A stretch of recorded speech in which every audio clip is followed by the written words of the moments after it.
Tim. Great job. I don't know if this mic is on or not. You should have an outline in your bulletins. Encourage you to take some additional notes.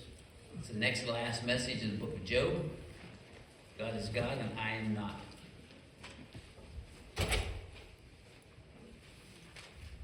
We read Job 38 to 42. I don't know if you've ever had the experience in creation of sensing the majesty and power of God so strongly that you felt very insignificant. Got a picture here of Mount Rainier, Mount Baker. We live in British Columbia. We fly into Seattle sometimes and see the mountains there. You see, we live in British Columbia. The next province is Alberta. The Rocky Mountains go up and down there. I would travel across from BC to Alberta on a regular basis. The beauty of the mountains. Banff National Park in Alberta was just mind-boggling to me. Sometimes it's at the beach. You see the beauty of the beach and you're, again, just impacted. And this is only a fraction of the greatness of God in the universe. First time we saw the Northern Lights in British Columbia, it just blew me away. Aurora Borealis, the Northern Lights. Coming back from town, we lived 35 miles from town. The sky was just amazing. And again, we realize how huge God is and how small that we are. The Bible says God resists the proud and gives grace to the humble. Job kind of had this opportunity in latter chapters of his book. Just a little reminder, with the book of Job, we start off with God bragging about Job to Satan when he showed up in heaven. He said, you notice my man Job, he's the greatest man in the East. He's upright, fears God, he shuns evil, he's blameless. And Satan says, well, sure, you build a hedge around him. No wonder he's following you. Take the hedge down, let me at the guy, and he will curse you to your face. So God allowed the devil to attack Job. He lost all his belongings. He lost all 10 children in one day. And yet he did not curse God and die. Later, Satan comes back and God says, hey, I told you. Satan says, well, flesh for flesh, bone for bone. Let me at the guy and he will curse you to your face. And so God allows Satan to attack him but not kill him. And you remember, his body's covered with sores. He's sitting in an ash pile, scraping himself for months and months and months. His friends come to visit him. For 3 weeks, they sit there and say nothing. They could hardly recognize him. He's in excruciating pain. And finally, they speak and they say, obviously, you're in this position because there's sin in your life. And Job says, no, I'm not. So several times when he's sparring with his friends, he spoke of his desire to hear from God. I'll put it on the screen. Chapter 13, verse 3, he says, I desire to speak to the Almighty and argue my case with God. I just want to talk to God and argue my case with him and explain to God, what's going on here? Why is this happening to me? I'm sure everyone in this room has some unanswered why questions in your life. Why did this happen to me? Why did my spouse die young? Why did this happen? Why did I lose my job? Why couldn't I able to have children? Why do I have constant pain? Why? Why questions that we never get answered. And Job had some why questions he wanted to talk to God about. I didn't put it on the screen, but in chapter 23, he says this, Job replied, even today my complaint is bitter. His hand is heavy in spite of my groaning. If only I knew where to find him. If only I could go to his dwelling. I would state my case before him. I would fill my mouth with arguments. I would find out what he would answer me, consider what he would say. Would he oppose me with great power? No, he would not press charges against me. There an upright man could present his case before him, and I would be delivered forever from my judge. But if I go to the east, he's not there. If I go to the west, he can't find him.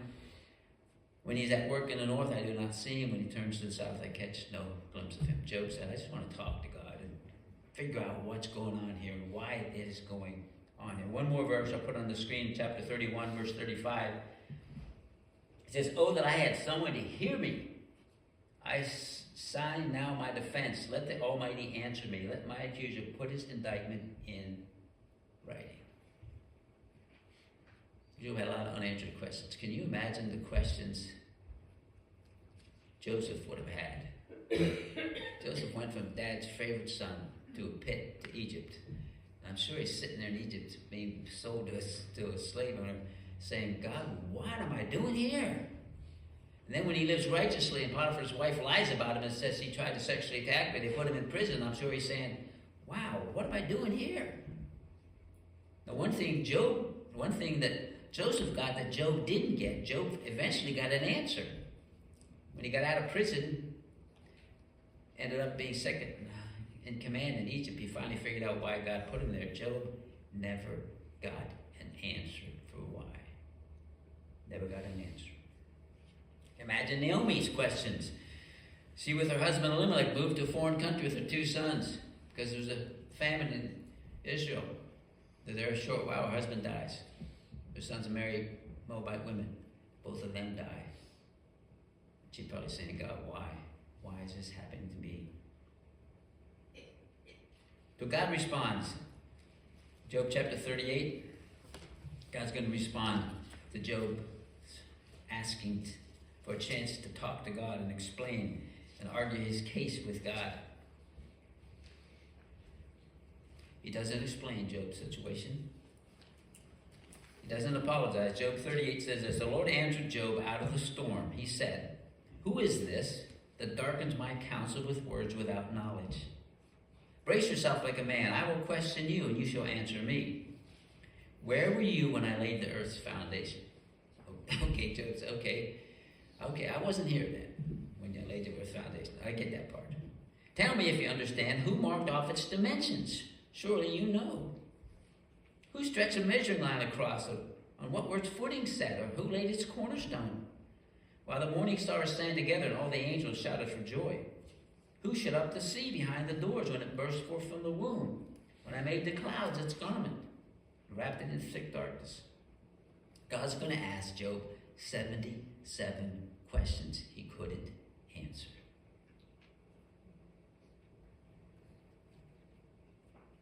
Verse 16, he says, have you journeyed to the springs of the sea or walked in the recesses of the deep? Have the gates of death been shown to you? Have you seen the gates of the shadow of death? Have you comprehended the vast expanses of the earth? Tell me if you know all this. What is the way to the abode of light? Verse 22, have you entered the storehouses of the snow? I didn't realize God had storehouses of snow. I don't know how much snow is he going to give you this year. One year in British Columbia, we had 25 feet of snow. You realize how long it took Joe to shovel out in front of our house? Quite a while. Yeah. Storehouses of snow, or seen the storehouses of the hail, which I reserve for times of trouble, for days of war and battle. Verse 33 says, can you set up God's dominion over the earth? Can you raise your voice to the clouds? Do you send the lightning bolts on their way? No, I can't do that either, he said. Who endowed the heart with wisdom and gave understanding to the mind? Who has the wisdom to count the clouds? Who can tip over the water jars of heaven? Job had no answers. In chapter 39, he goes into some of the animals that God created. In verse 19, he says, did you give the horse his strength and clothe his neck with a flowing mane? Verse 26 says, a hawk take flight by your wisdom and spread its wings toward the south. Does the eagle soar at your command? Chapter 40, verse 2, he says, will the one who contends with the Almighty correct him?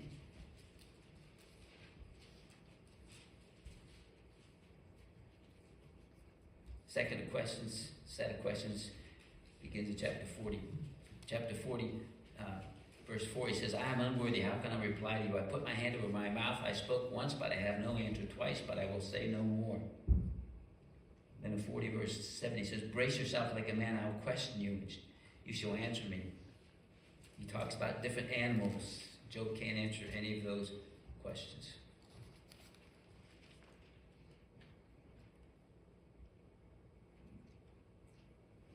There's a children's book a number of years ago that gives some insight into how vast our world is. Is a blue whale the biggest thing there is, was the title of the book. Robert Wells takes us from a size we can grasp to one we can't. The largest animal on earth is the blue whale. Just a flipper on its tail, bigger than most animals on earth. But a blue whale isn't anywhere near as big as a mountain.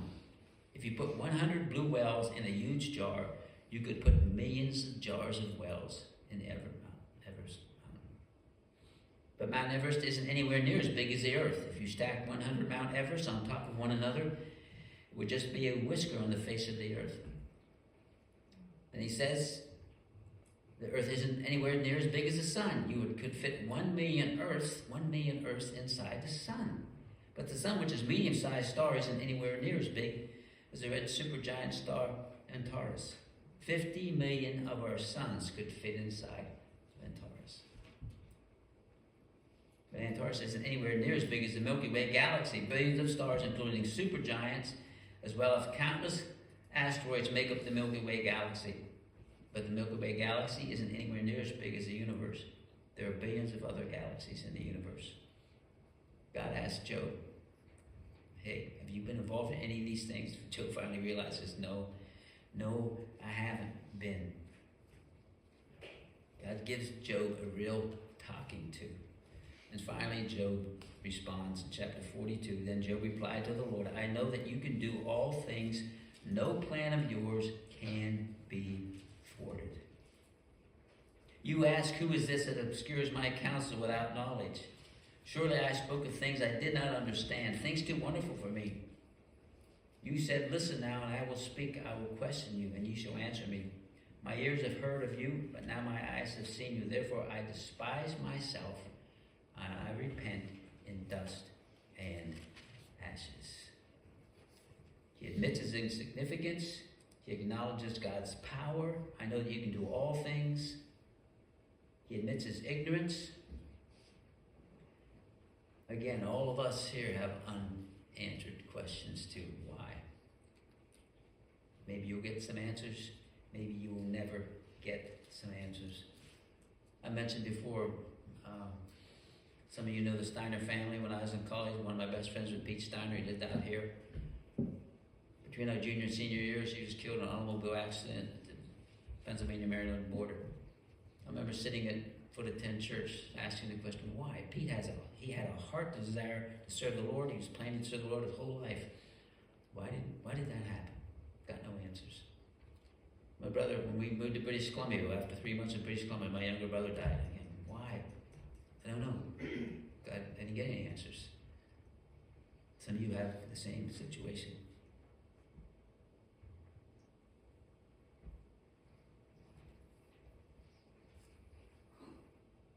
He acknowledges God's power. He admits his ignorance. I'm going to put up on the screens Proverbs Job 42:6. Therefore I despise myself and I repent in dust and ashes. After 77 questions, he finally got the point. God is in a league of his own. Some of you have read the book, The Purpose-Driven Life by Rick Warren. On page 17 at the beginning, he writes a simple statement. It's not about you. God's the one it's about. So the big idea of this message is really pretty simple. God is God, and I am not. God is God, and I'm not. A few months ago, I added this song to my iPod, God is God by Stephen Curtis Chapman. Here's some of the lyrics. He says, the pain falls like a curtain on the things I once called certain. And I have to say the words I fear the most. I just don't know. And the questions without answers come and paralyze the dancer, so I stand there on the stage afraid to move, afraid to fall. Oh, but fall I must. On this truth that my life has been formed from the dust. God is God, and I am not. I can only see a part of the picture he's painting. See, that's part of the problem. We can't see the big picture. We only see parts of it. The sky begins to thunder, and I'm filled with awe and wonder, till the only burning question that remains is, who am I? Can I form a single mountain, take the stars in hand and count them? Can I even take a breath without God giving it to me? He is first and last before all that has been, beyond all that will pass. God is God. I am not. So, Application, what do I need to do? Number one, accept his plans even when I don't understand. Accept God's plans even when you don't understand. All you had things come into your life you did not want, you didn't choose, you wouldn't have asked for them, and you don't know why, but you still accept those plans even when you don't understand. Job said to his wife, the Lord gave, the Lord took away. Blessed be the name of the Lord. He says to his wife, shall we accept good from God and not trouble? Secondly, trust him even when he feels distant. There are going to be times in your life, because of what's going on in your life and the pain of your life, God's going to feel like he's not near. And you still need to trust him. Job said, if only I knew where to find him. It's kind of like when you're on an airplane. You don't get to see the pilot, but you know he's up there. I mean, at least you hope he's still up there. But you can't see him. You can't see God, but you got to believe God is still in control in your life. And maybe you haven't had anything like that recently, but maybe something's going to happen in your life in the near future, and you're going to say, why has this happened? And you may never get an answer. Why? Thirdly, you need to persevere even when the going gets tough.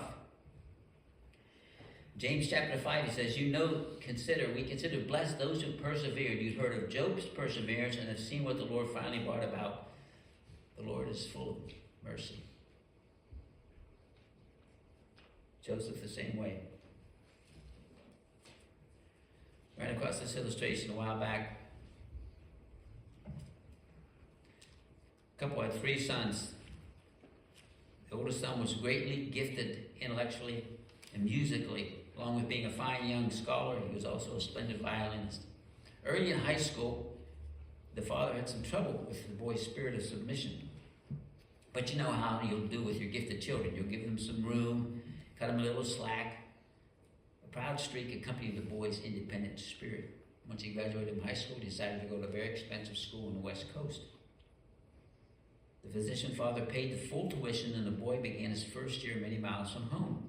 It wasn't long before the kid started running around with the wrong crowd. He continued to being a good musician, played violin in the school's orchestra, did well academically, but while he was out there, he cultivated an even more rebellious spirit. After completing the freshman year, he came home, bringing his proud, independent spirit with him. His parents and his siblings realized they had a problem on their hands. Conflicts intensified. His arrogant, stubborn, mean-spirited attitude disrupted the whole family. Finally, the dad called him into his office. He said, sit down in that chair, I want to talk to you.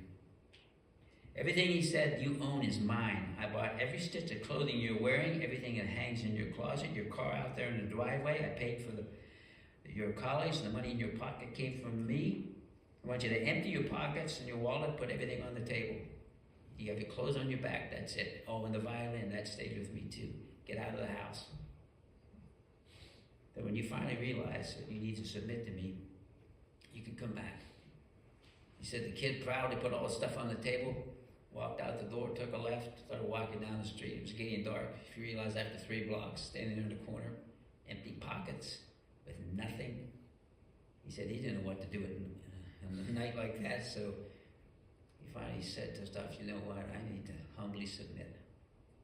Turned around, walked back, knocked on the door. Mom and Dad greeted him with the door. The 2 brothers were standing behind there.